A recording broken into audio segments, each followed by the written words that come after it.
tarde. É um prazer imenso estarmos aqui hoje para a apresentação do trabalho de conclusão do curso de Terapia de Casais e Famílias, realizado pela aluna Andréia Rodrigues Correia, aqui no Instituto de Educação em Psicologia, IEP. O tema do trabalho da Andréia é a comunicação familiar no desenvolvimento de pessoas com deficiência visual. Eu vou fazer uma pergunta para a Andréia para que ela nos conte, né, como foi a escolha desse tema. Boa tarde, meu nome é Andréia, sou psicóloga há 6 anos, estou concluindo o curso de pós-graduação do IEP. Por que você escolheu esse tema, Andréia? Porque tem pouca coisa escrita sobre ele. E você acha que estudar a comunicação familiar vai contribuir de que forma? Vai contribuir porque na comunicação as pessoas precisam saber que a comunicação é importante para as pessoas com deficiência visual. O que elas fazem quando elas se comunicam melhor, quando elas têm com quem se comunicar? Organizam seus pensamentos, são mais afetivas, organizam suas ideias, o desenvolvimento psicológico também fica mais fácil lidar com as pessoas com deficiência visual. Não só com as pessoas com deficiência visual, com qualquer ser humano. Andréia, e qual foi o teórico que te ajudou a pensar sobre essa temática e a desenvolver este trabalho? Lev Vygotsky. Por quê? Porque eu assisti, peguei um documentário dele e fui em 3 instituições, 2 em Anápolis e 1 em Goiânia. Fui na Biblioteca Municipal de Anápolis. Peguei alguns deficientes e a professora enxerga, para eu estar passando esse documentário. Para eles foi um aprendizado, porque eles nunca tinham ouvido falar desse documentário. Fui em outra instituição, na Associação dos Deficientes Visuais de Anápolis, também passei esse documentário, abri depois para eles debaterem, e eles chegaram à conclusão que é muito importante a comunicação familiar. Depois realizei essa pesquisa no SEBRAVE, aqui em Goiânia, com deficientes, uma mãe do aluno e uma professora também, que enxerga. E elas falaram que é muito importante, sabe? Elas ficaram surpreendidas. Esse documentário mostrou coisas para elas que elas não sabiam. Então elas me falaram que ela aprendeu muito com esse documentário e depois teve pessoas que foram assistir para adquirir mais conhecimentos. Então significa que no documentário, como que é o nome do documentário, Andréia? Borboletas de Zargotsky. E nesse documentário, o Vygotsky mostra que o desenvolvimento humano é possível em quaisquer circunstâncias, inclusive nessa de ter uma deficiência visual. Não só na deficiência visual, mostra também pessoas com deficiência intelectual e visual, com deficiências múltiplas, e elas se desenvolvem. É só saber lidar com a diferença. E você acha que ensinando as famílias a desenvolverem a comunicação com os filhos deficientes visuais, você vai poder contribuir como psicóloga com o desenvolvimento das famílias também? Vou. Isso também que eu escolhi esse tema. Certo. E você se lembra, Andréia, de alguma coisa que foi muito significativa nesse documentário para você mesma? Eu lembro. O que me marcou foi o Yuri, A Natasha, quando ela chegou lá, ela não sabia nada, ela foi aprendendo, e ela é um exemplo de vida para nós. Esse documentário é na Rússia, em Moscou. E o que mais me marcou também foi eles, tendo o coral deles, estarem inseridos na sociedade. Tá. André, o que mais chamou sua atenção no documentário? São as pessoas naquele instituto que estão lá para aprender, para se desenvolverem.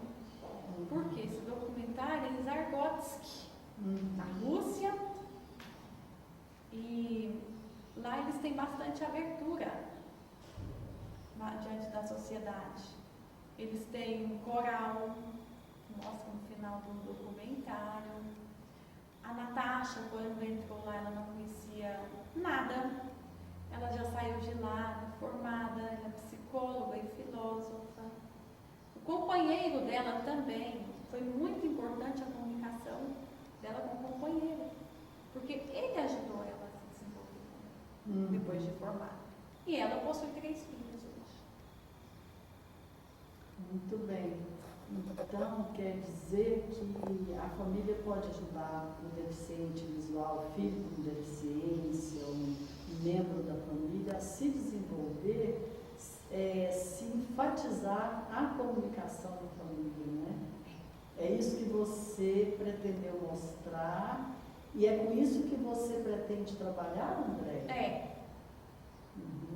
Isso aqui também é uma forma de dizer para as pessoas que dentro da terapia de casais e famílias tem essa possibilidade, né? Tem. E para isso o curso foi importante para você? Não só importante, quanto gratificante e satisfatório. Então eu tenho que agradecer aqui a minha família, que me apoiou no trabalho, a minha supervisora e aos meus colegas. Ok. Então, para concluir, né, seria interessante você dizer para as pessoas assim, com uma frase aí, o que é que você mais aprendeu com tudo isso? Esse curso, eu aprendi com tudo isso, que é o renascimento, que é uma experiência de vida nova.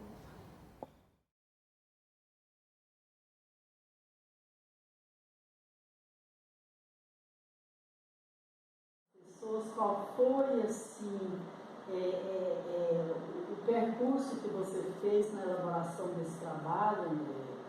Foi começando por aquela ideia de autores sobre a comunicação, de que é impossível não comunicar, né? Que todas as pessoas se comunicam de uma forma ou de outra, por meio da comunicação ou digital, ou a comunicação analógica. Você estava falando aí dos gestos, das expressões. Claro, né? Porque, gente, olha, é impossível a pessoa, o ser humano, não se comunicar, né? Como já o autor Edon Jackson e o Oxlavic, né? Porque a criança comunica até através do choro. E a pessoa com deficiência visual, ela comunica através da audição, comunica através do tato, através do diálogo, da conversa. O deficiente auditivo comunica através da linguagem oral, escrita, sinalizada, através, quando a criança é cega e surda, através dos gestos. Lá no filme também fala através das vibrações da caixa torácica, né? Que filme? O Borboletas de Zargotsky. Que filme é esse? É um documentário. O documentário Borboletas de Zargotsky. Que mostra o instituto em Zargotsky, que mostra a inserção do deficiente visual na sociedade. Eles fazem a apresentação, eles são preparados para a vida, tanto na escola quanto fora da escola. E isso foi o método de Vygotsky? Foi. Lá em Zargotsky. E funcionou. É o que nas escolas precisa ter, porque infelizmente aqui no Brasil a inclusão só está no papel. Os professores, as famílias, a sociedade precisa estar preparada para incluir, porque é muito fácil falar, não, a escola aceita o aluno, aceita, mas o que adianta ele fingir que ele está aprendendo e que o professor está ensinando? O que adianta ele estar no canto lá, está só como ouvinte, ele não está aprendendo, ele não está interagindo? Não resolve nada. Então o Bigodes propõe a interação social. Propõe a interação social e a comunicação. Muito bem. E aí você lembra, né, André, de todo o trabalho empírico que você fez? Lembro, foram realizadas várias entrevistas. Eu realizei na Biblioteca Municipal em Anápolis, realizei na Associação dos Deficientes Visuais em Anápolis e realizei no SEBRAVO em Goiânia. Para que eu realizei em 3 grupos diferentes? Para obter opiniões diferentes. Para construir informações diversas. E foi rico isso? Demais. Até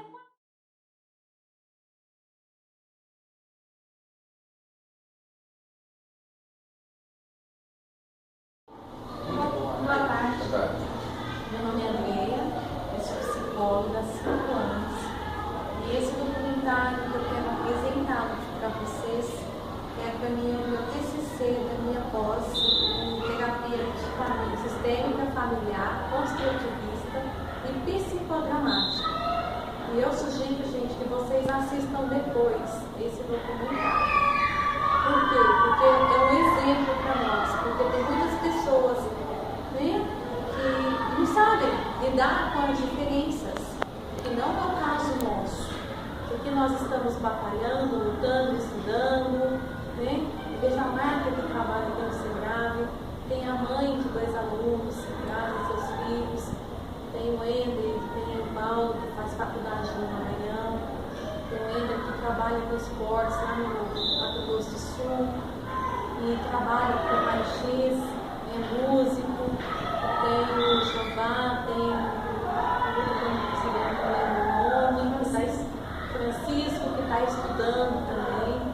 Então, gente, vocês são exemplos. Então nós vamos estar passando documentário e depois nós vamos estar discutindo.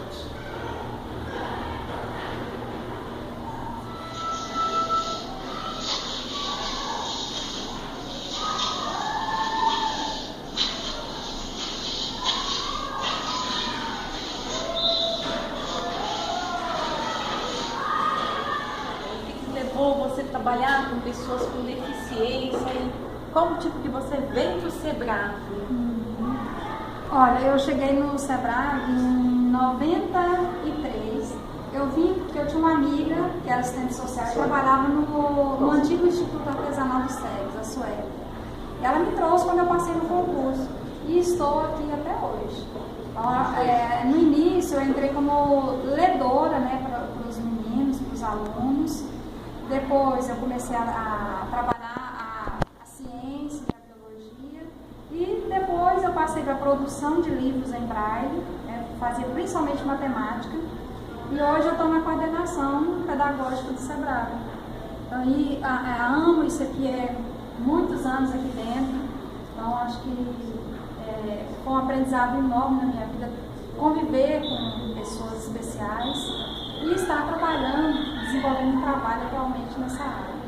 Tem que ter dedicação, tem que gostar, é o que você já falou tudo, né? É uma história, a sua vida, né? Verdade. É um serviço onde você tem que vir e estudar. Não pode ficar lá quietinha, né? Só entrar porque você não está na sala de aula com uns 30, 40 minutos, porque aqui realmente nós não temos 30, 40 dentro de uma sala. Mas a gente tem que se dedicar muito mais, porque aqui nós vamos fazer o nosso trabalho e ainda às vezes ser o olho do outro, né? Nós seríamos aí um terceiro olho, no caso. Então, é muita dedicação e estudo, não pode ficar sem estudar. Aliás, o segredo de um bom profissional é o estudo, estar sempre investindo no estudo, seja em qual área for. Marta, deixa eu só te fazer uma pergunta. Por exemplo, você como você como professora, como docente, qual é a sua análise em relação ao sistema? O que precisa mudar, ou seja, para que o deficiente, de uma certa forma, tenha um melhor aproveitamento, para que ele disponha de todos os mecanismos, todas as ferramentas? O que o sistema tem que fazer que ainda não fez? Olha, eu acho que há muitos, acho que não vão concordar comigo, mas os primeiros anos de vida da criança, ele teria que estar dentro de uma escola especializada, né, os primeiros anos de vida, né, para fazer a alfabetização. Porque do jeito que está aí, você pegando a criança, né, que tem deficiência, jogando dentro de uma sala com 30, 40 alunos, é muito difícil ele aprender a ler e escrever. Para ele conseguir acompanhar os outros, é quase um milagre. Por quê, gente? Uma professora que está lá dentro daquela sala de aula, ela não vai dar conta de dar a atenção que aquela criança precisa. Então, eu acho que os primeiros anos seria dentro de um centro especializado. Aí, depois que ele aprender a caminhar com as próprias pernas, ele passaria para a rede regular. É isso a minha opinião. Ele teria que aprender todas as técnicas, né? Utilizar uma informática, porque isso aí ajudaria a criança demais. Ele aprendeu a ler e escrever, já começaria com a informática. E aí teria todas as atividades de motricidade, OM, para ele ser integrado dentro de umas abas, que aí sim ele deveria ser integrado dentro das escolas. E não do jeito que a gente está fazendo, porque a gente pega a criança, ele às vezes nunca frequentou a escola, vai para uma escola que a professora não conhece o braille e é jogada lá dentro. Como que essa criança, sendo que a professora não tem orientação nenhuma, ela às vezes não tem conhecimento, ela não foi preparada, a gente não pode nem condenar, e joga uma criança lá, sendo que ela não sabe braille. Como é que ela vai alfabetizar essa criança se ela mesma não sabe braille? Então, eu penso que a gente deveria primeiro preparar essa criança para ser colocado dentro das escolas de rede regular. Não só a escola, a família também tem que ter o preparo, ele está preparando. Verdade. Ok, a gente acabou de ouvir a opinião da professora Marta. A professora, ela atua aqui no SEBRAVE. O que é o SEBRAVE, professora? É Centro Brasileiro de Reabilitação, não é isso? De reabilitação visual. Ok. E pedagógica também, né? Porque nós temos a parte pedagógica também.